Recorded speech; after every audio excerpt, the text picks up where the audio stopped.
자, 박완서의 해산 바가지 한번 같이 보도록 하겠습니다. 여러분들이 이제 뭐 다 출생지가 병원이죠, 이제. 그치? 그래서 원래 서울 출생지 중에 한 30%는 제일병원이라는 산부인과 전문병원에서 많이 태어났어요. 여러분 세대 때까지만 해도 제일병원 출신들이 많아요. 지금 없어졌죠, 제일병원. 그래서 제일병원이 이제 도심지에 있는 병원들이 많이 망했어요. 많이.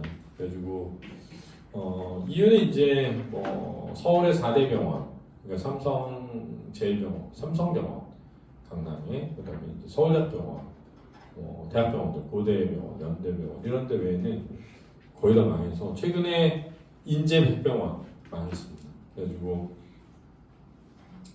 병원도 인구수 감소라고 하는 것에서 자유롭지는 않아요.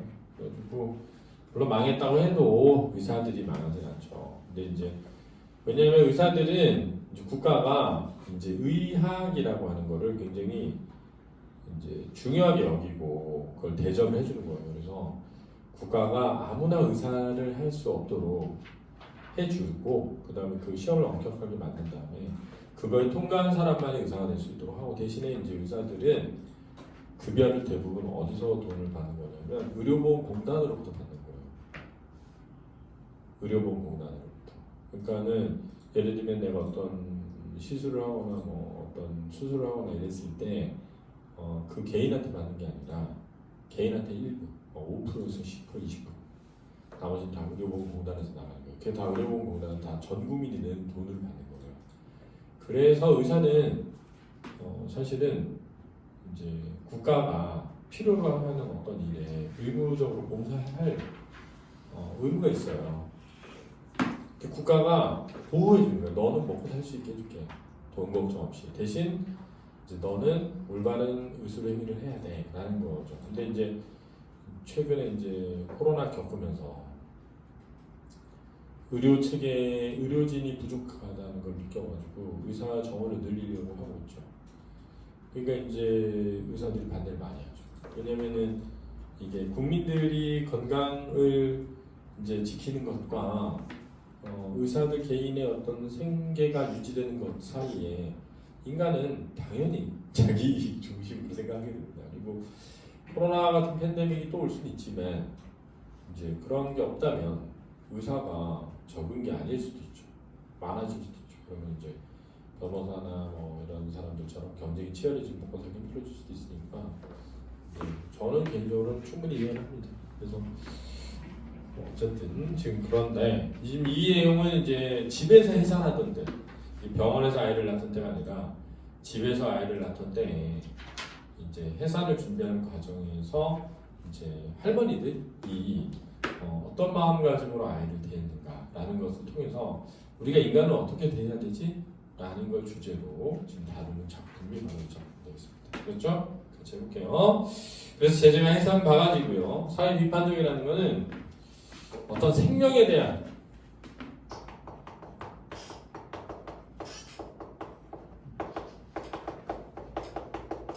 인식이 잘못되어 있는 것이 아니냐라는 비판입니다. 잘못을 지적하는 게 비판이잖아요, 그죠?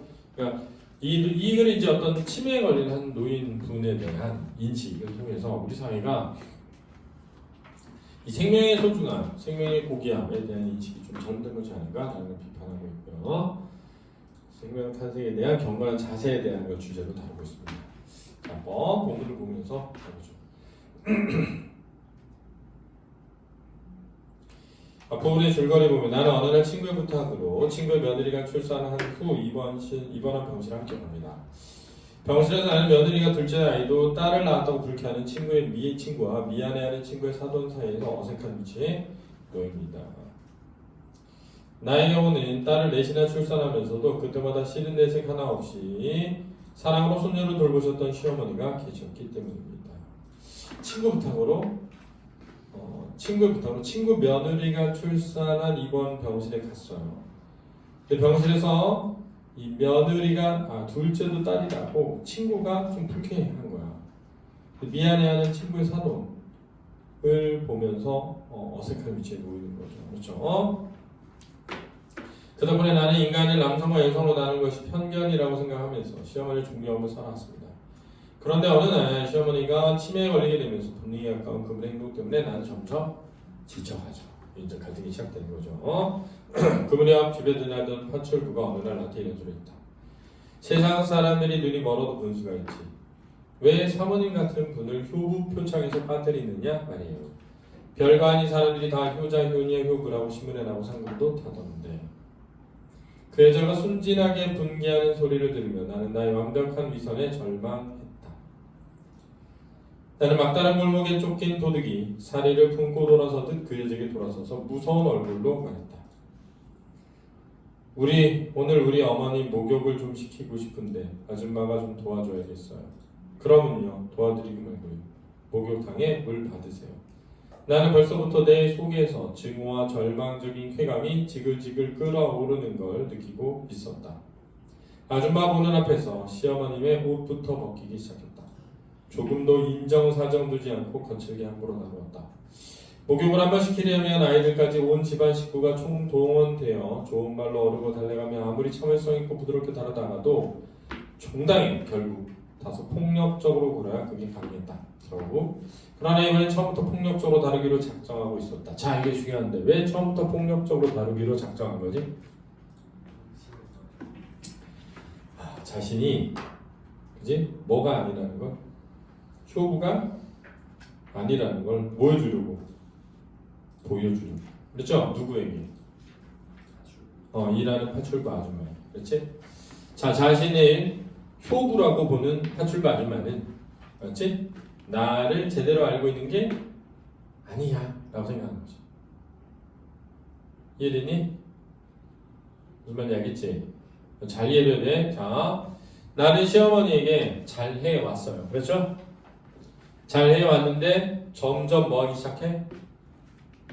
지치기 시작해. 그렇지? 자, 그러면 마음은 점점 화가 나고 짜증이 나잖아. 그지?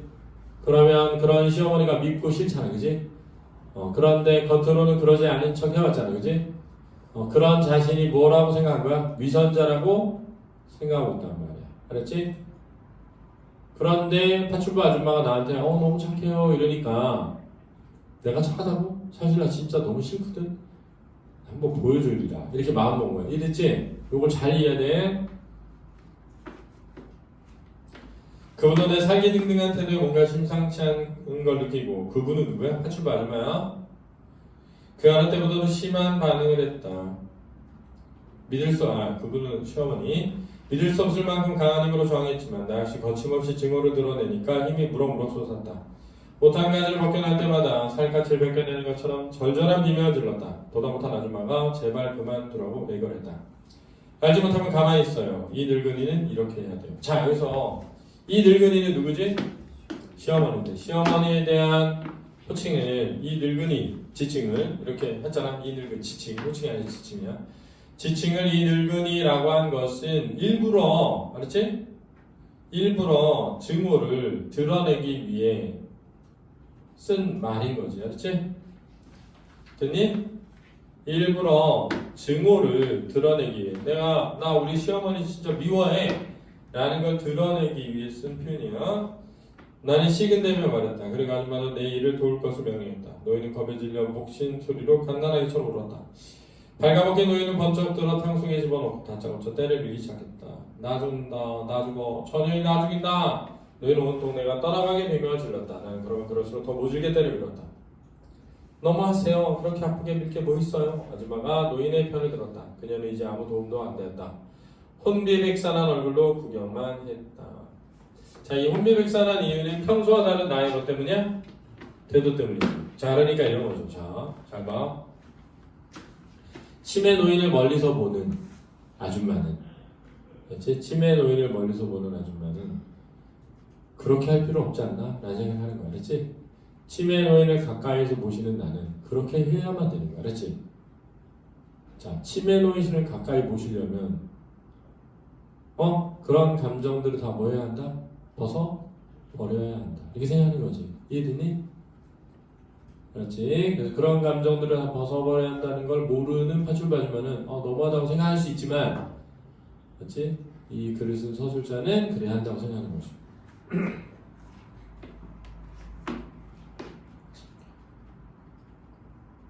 알지 못하면 가만히 있으니까요. 아무리 살살 밀어도 죽는 신임할 게 뻔해요. 자, 어머니의 감정을 무시하는 거죠. 그죠? 골치가 빠개질 듯 띵하고 귀에서 잉잉 소리가 났다. 나는 남의 일처럼 내가 미쳐가고 있다고 생각했다.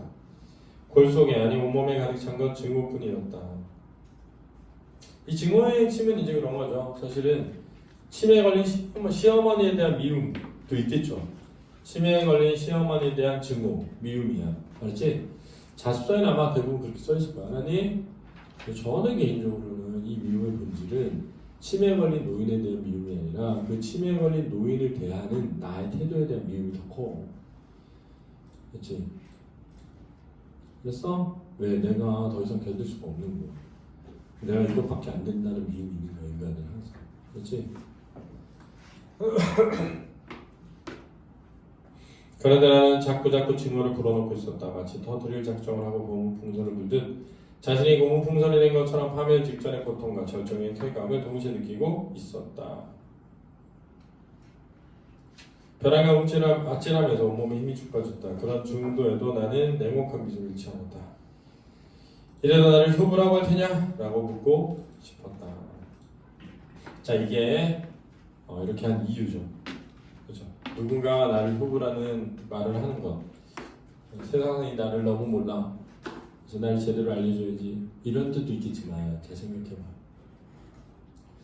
예를 들면 뭐가 예를 들까? 예를 들면 뭐 아줌마는 좋겠어요. 아들이 공부를 너무 잘해서 맨날 요즘 전교 1등 하죠. 막 이럴 거 아니야.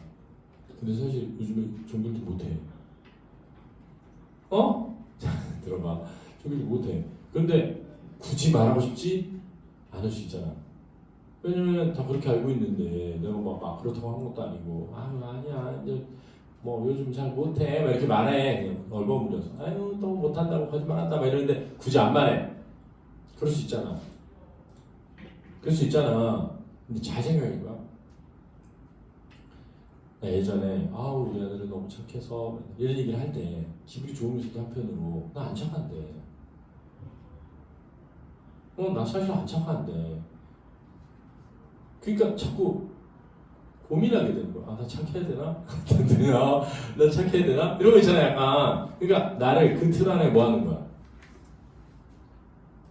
가두는 거죠. 그냥 나 다 똑같은 인간인데 나 다 똑같은 사람인데 엄마가 맨날 나를 똑똑하다. 우리 아들이 너무 똑똑해서 똑똑해서 사실 안 똑똑한데 그 공부를 열심히 안 해서 그렇지 공부만 하면 잘한다 이런 얘기하면 너 사실 공부 열심히 해도 안 되는데 뭐 이런데 약간 그럴 수 있잖아. 무슨 말인지 알겠지? 그러니까 오히려 반발심이 생기는 거죠. 그러니까 누가 나한테 효부라고 하면 그냥 저 사람이 오해했네 난 진짜 효부가 아니야 이런 차원이 아니라 그 효부라는 굴레 속에 내가 견디기 어려운 거야. 시어머니한테 더 이상 잘할 수도 없고 그 틀을 벗어나고 싶은 거지. 다양한 감정이 있는 거지 지금 여기에. 그렇지? 그날 나는 몸져 누웠다. 왜? 후유증이지 후유증. 그렇지? 사실 나도 과도하게 했거든. 과도하게 힘을 쓰면서. 파출부도 다시는 우리 집에 오지 않았다. 왜? 나이대가 무섭겠죠. 그쵸? 이렇게까지 하는 게. 저 아줌마 되게 무서운 아줌마네 이렇게 생각했겠지. 몸살에 신경안전제와의 후유증까지 겹쳐 정신과 치료까지 받지 않으면 안 되었다. 건강이 악화되었죠. 집안꼴이 엉망이 되었다. 왜? 가사를 담당하는 아줌마가 없으니까. 그렇지? 정신과 의사는 그런 기뜸을 했지만 시어머님을 한번 어디 보낼 수 있었으면 하는 논의가 본격화된 것은 그분의 친정 조카들로부터였다. 그러므로 잠시라도 맡아줄 만한 아들이나 딸이 또 있는 것도 아니니까 입원을 일단 생각해 보았던 것 같다. 왜냐면 남편이 외아들이에요. 그렇죠? 남편이. 그러나 그때만 해도 의료보험제도는 없을 때고 쉽게 나을 병도 아니고 아직 몇 년을 더 사실지 모르니 몸은 지금 정정하시니 우리가 부자가 아니라는 걸 아는 그들이 비용 문제를 생각 안 할 수 없었습니다. 달리 여기저기 소문에 본 끝에 양료원과 정신치료를 겸한 수용기관이 있다는 걸 알아내서 우리에게 권했다. 물론 유료였고 그게 그닥 싸다 할 수 없는 상당한 액수인 게 대려 우리를 솔깃하게 했다. 왜? 비싼데 왜 솔깃하지? 비싸면 비싸면 좋으니까 아니라 비싸면 덜 미안하니까. 알았지? 야 우리 이만큼 돈 들어갔는데도 어머니한테 해주는 거야. 이런 거잖아. 그럼 비싼 것이면 그래도 좀 대우가 괜찮지 않을까? 시설이 좀 좋지 않을까? 엔드 가장 결정적인 거 뭐냐면 덜 미안함이지. 덜 미안함. 그렇지? 집에 가시는 어머니를 다른 곳에 보내는 것에 대한 덜 미안함이지.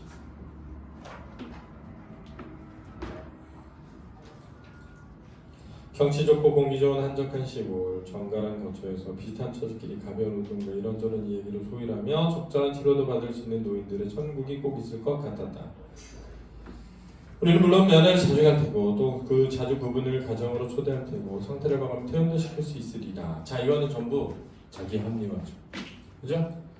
시어머니를 그런 곳에 보내야 한다는 죄책감 때문에 나오는 자기 합리화인 거예요.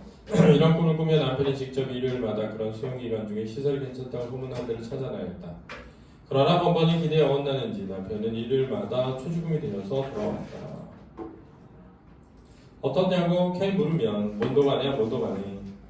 야, 몬도가네는 알지? 형편없다 이런 거 알지? 이탈리아로 개 같은 세상, 그렇지? 기괴하고 엽기적인 풍습을 찾아서 다큐멘터리 형식으로 만든 제목이기도 하다. 징그럽다 이런 뜻이야.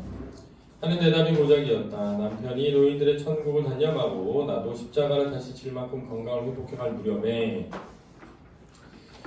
역시 시어머님의 친정 쪽에서 스님이 하는 아주 좋은 수용기관이 있다는 소문을 들었다고 일러주었다. 왠지 남편이 또 솔깃했다.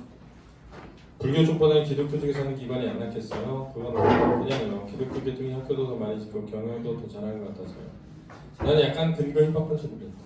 모르는 소리 많아요. 여지껏 내가 다녔는데 다 무슨 기도원 이름이 부여되는 망령난 노인난 정신병자를 다 함께 마귀 들린 걸로 취급하면서 마귀 쫓는 기도를 하는데 마귀 쫓는 기도가 꼭 마귀 목소리처럼 소름 끼치던지 처음으로 남편한테서 그런 기관에 대한 구체적인 얘기를 들은 책이었다. 사실 얼버무리면서 그냥 몬도가네라고 했는데 구체적으로 말하면서 그치? 대우를 그렇게 받았다는 거죠. 그렇죠? 시설은 어때요? 살만해요? 주위 환경은요? 그렇게 궁금한 같이 가볼래? 우리가 무슨 일을 저지르려는지 당신도 어차피 알아야 할 테니까. 그래서 무슨 일을 저지르려는지 라는 남편의 말에서 그렇지? 자신이 하는 행동에 대한 불만이 들어있는 거야. 그렇지? 자신이 하는 행동에 대한 불편함이 들어있는 거야. 그렇지? 불편한 심경. 이렇게 해서 오래간만에 동부인에서 아내와 함께 기차를 탔고 완행열차나서는 작은 역에서 내린 우리는 다시 버스를 타고 포장도 안 된 시골길을 1시간이나 달렸다. 기도원 대신에 무슨 암자라는 이름이 붙은 그곳은 거기서도 한참 더 가야 한다고 했다. 고립된 공간이죠.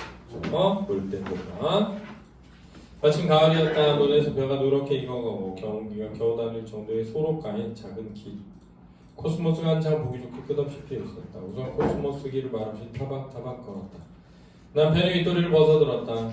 맑아진 기운인데도 그의 와이셔츠 등허리에 동그랗게 땀이 배어있는 게 보였다. 나도 괜히 진땀이 났다. 자, 이것은 이제 시어머니를 그치? 두고 올 곳을 찾아가는 거잖아.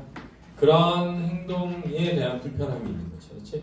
마음이 편하진 않은 거야. 누구를 버리고 올 곳을 찾는 거잖아. 그리고 누군가를 버리고 올 곳을 찾는 거는 어떻게 보면 서늘한 미풍이 숲을 이루다시피 한 길가의 코스모스를 잠기도 가만두지 않았다. 색색까지 꽃이 오색 나비대처럼 하늘댔다. 쾌적한 날씨였다. 대비죠. 자연과 심리의 대비. 그렇죠? 심리 상태는 불편하고 뭔가 그치? 어색하고 이런 상태예요. 그런데 우리가 둘 다 달군 프라이팬에 들고 끼고 있는 처지처럼 안절부절 못했다. 불편한 심경이에요. 막걸리를 병째 마시는 그가 조금도 호방을 보이지 않고 조바심만 더욱 드러나 보이는 걸 나는 쓰라린 마음으로 견뎌질했다. 남편에 대한 미안함이지. 그렇지? 남편에 대한 미안함. 라면이라도 하나 끓여달릴까요? 당신 시장하고 아니요 당신 술안주하게요. 안주는 무슨 자, 술 마시러 온 건 아니잖아. 그치? 나는 주인을 찾아가게 더 뒤로 돌아갔다. 좀 떨어진 데 초가가 보였다.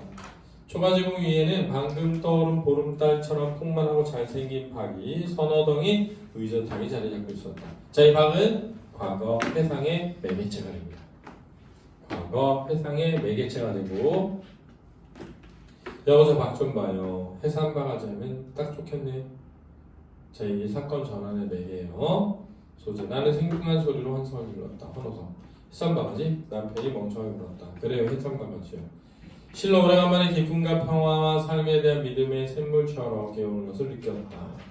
왜? 좋은 기억을 가지고 있기 때문이야. 내가 첫 애를 뵀을 때 시어머니는 해산달을 짚어보시고 언제 해산하나 날짜를 계산하고 섣달이구나 좋을 때다. 자, 섣달이면은 12월 달이야. 음력으로. 곧 해가 길어지면서 기저귀가 잘 마를 테니 했더니 그의 가을 일부러 사람을 시켜 시골에 가서 해산 바가지를 구해오겠다. 잘생겼고 여물게 굳어있고 정한 데서 자라 깨끗한 데서 해산 팻바가지 안에 첫 해의 첫 손자 첫 국밥 지을 미역을 빨고 쌀을 씻을 소중한 바가지입니다. 자, 이제 이런 거예요. 아이를 낳잖아. 그 아이를 위한 밥을 지을 때 필요로 하는 도구가 해산 바가지인데 그 해산 바가지 하나에도 뭘 쏟아? 정성을 쏟는 거지. 자, 이 해산 바가지 하나에도 정성을 쏟는다는 건 생명을 대하는 태도가 어떻다는 거야? 정말 올바르고 바람직한 거죠. 바람직한 거죠. 사람의 생명을 소중히 여길 줄 아는 거죠. 이러면서 후한값까지 미리 쳐주는 것이었다. 돈까지 미리 줬다. 그럴 때 그분은 너무 경건해 보여서 나도 덩달아 아기 가졌다는 데 대한 경건한 기쁨을 느꼈다. 그러니까 나의 아이 때문에 해주는 거니까. 그렇지? 그래서 시어머니에 대한 존경심을 느낀 거죠. 이윽고 정말 잘 굵고 잘생기고 정갈한 두 짝의 강아지가 당도했고 시어머니는 그걸 신령한 물건인 것처럼 선반이 고이 모셔두었다. 정성 어린 태도죠. 또 손수장에 나가 뽀얀 젖빛 사발도 항상 사다가 선반에 얹어 두었다. 그건 해산 사발이라고 했다. 나는 내가 낳은 첫아이가 딸아이라는 걸 알자 속으로 약간 캥겼다. 왜? 가부장제도 하에서 남아선호 사상이 있었단 말이에요. 남아선호 사상. 외아들을 둔 시어머니가 늘 그렇듯 그분도 아들의 기다려 씀직하고 더구나 그분의 남다른 엄숙한 해산 준비는 대를 이을 손자를 위해서나 어울림직했기 때문이다. 그러나 태어난 나를 맞아들이는 그분에게 섭섭함의 뒷단은 조금도 찾아볼 수 없었다. 이게 이제 당시에 일반적인 사람과 다른 태도인 거야. 그렇지? 그 잘생긴 애가 해산 바가지로 미역을 빨고 쌀을 씻어서 두 개의 해산 사발에 밥 따로 국 따로 퍼다가 내 머리맡에 놓더니 정성껏 산모의 건강과 계명과 복을 비는 것이었다. 그런 그분의 모습이 어찌나 진지하고 아름답던지 비로소 내가 엄마 됐으면 황홀한 기쁨을 느낄 수 있었다. 자, 여기서 아들과 딸을 구별하지 않고 생명을 존중하는 할머니의 태도가 드러나죠. 아들과 딸을 구별하지 않고 생명을 존중하는 할머니의 태도가 드러납니다. 그렇죠? 치매에 걸렸든 치매에 걸리지 않았든 할머니인 것은 시어머니인 것은 다름이 없잖아. 근데 우리는 다르게 돼야죠. 이게 바로 차이점인 거야. 알았지? 내 아기는 장차 뭐가 될지 몰라도 착하게 자라라는 것만은 믿어도 될 것 같은 확신이 생겼다. 왜? 이러한 시어머니의 정성을 받고 자랐습니다. 이러한 시어머니의 정성을 받고 자랐으면 올바르게 자랄 거라는 거예요. 때문에 인주를 걸고 부정을 기한 37일 동안의 금기 21일간 끝나자 해산 바가지는 정결하게 말려서 다시 선반 위로 올라갔다. 다음 해산 때 쓰기 위해서 했다. 다음에 또 따르지만 그 희색이 만면하고 경건한 의식은 희색은 기쁜 기색이 기쁜 기색이 만면하고 얼굴에 가득하고 경건한 의식은 조금도 생략되거나 소홀해지지 않았다. 다음에도 딸했고 그 다음에도 딸이었다. 네 번째 딸을 낳고는 병원에서 밤새도록 울었다. 왜? 남아 선호 사상 때문에 슬펐던 거죠. 의사 나가는 사까지 나는 웅정했고 왜? 당시 사회적 분위기가 드러나 나는 무엇보다 시어머니의 그 경건한 의식을 받을 면목이 없어 눈물이 났다. 미안해한 거죠. 그러나 그분은 여전히 희색 만면했고 경건했다. 기쁜 기색이 이어 얼굴을 가득했다. 다음에 아들을 낳았을 때도 더도 아니고 덜도 아닌 똑같은 영접을 받았을 뿐이다. 자, 성별을 가리지 않고 소중하게 대하는 할머니의 성품이 드러나죠. 그분은 어디서 배운 것 없이 또 스스로 노력한 바도 없이 저절로 인간의 생명을 어떻게 대접해야 하는지를 알고 있는 분이었다. 그분이 아직 살아있지 않은가? 그분의 여생도 거기에 합당한 대우를 받아야 마땅하다. 나는 하마터면 큰일을 저지를 뻔했다. 그래서 큰일은 뭐야? 치매 노인을 그죠? 요양원에다 두고 오는 거죠. 그분의 망가진 정신과 누추한 육체만 보았지 한때 얼마나 아름다운 정신이 깃들었는가를 잊고 있었던 것이다. 과거의 모습만 본 거죠. 이제 지금의 모습만, 과거의 모습을 잊은 거죠. 비록 지금 빈 그릇이 되었다고 해도, 자, 빈 그릇이 되었다. 왜? 제정신이 아닌 상태가 된 거죠. 사이비 이동 같은 데 맡겨 있지도 않은 마귀를 내쫓게 하는 수모 학대를 당하게 할 수는 없었다.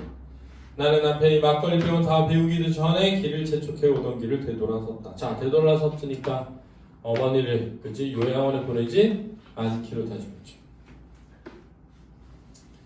남자 쪽으로 등진 남편은 더 이상 땀을 흘리지 않았다. 왜? 내적 갈등이 해소된 거죠. 그죠?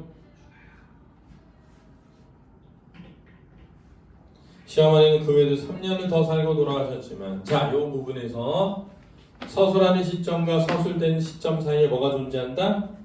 간극이 존재한다.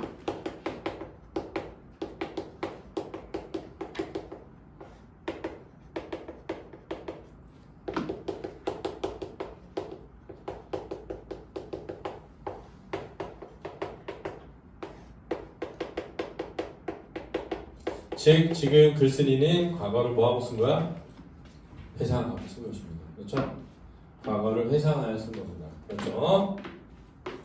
이미 이제 어머니 돌아가신 거야. 그동안에 덜 힘들었다는 얘기는 아니다. 그분의 망령은 여전히 회개하고 새록새록해서 감당하기 힘들었지만 나는 그 부인처럼 위선을 떨지 않음으로써 조금 숨구멍을 만들 수 있었다. 그렇죠? 잘못된 삶이야. 이렇게 보여준 거죠. 너무 속상할 때는 아이들의 이웃사람의 눈치를 보지 않고 큰 소리를 분풀이도 했고 목욕을 시키거나 옷 갈아입을 때 아프지 않을 만큼 거칠게 얘기도 했다. 너무했다가 후회되면 즉각 애정 표시에도 인직하지 않았다. 적응해 간 거죠. 위선을 떨지 않고 마음껏 못된 며느리 노릇을 할 수 있고부터 신경안전제가 필요 없게 되었다. 감정에 솔직해진 거야. 시어머니도 나를 잘 따랐다. 마치 갓난아기처럼 천진한 얼굴로 내 치맛거리만 졸졸 따라다녔다. 외출했다가 늦게 돌아오면 그분은 저녁도 안 먹고 안 들고 어린애처럼 칭얼대며 골목 밖에서 날 기다리고 있곤 했다. 임종 때에 맞춰 그분은 주름살까지 말끔히 가시고 평화롭고 순결하게 마치 그분이 이 세상에 갓 태어날 때 얼굴과 같이 돌아오셨다. 나는 마치 그분이 그런 고운 얼굴을 내가 봤느냐 크나큰 성취감에 도달했었다. 그죠?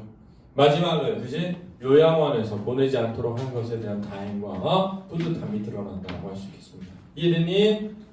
자, 이렇게 정리하고 있습니다. 수고하셨습니다.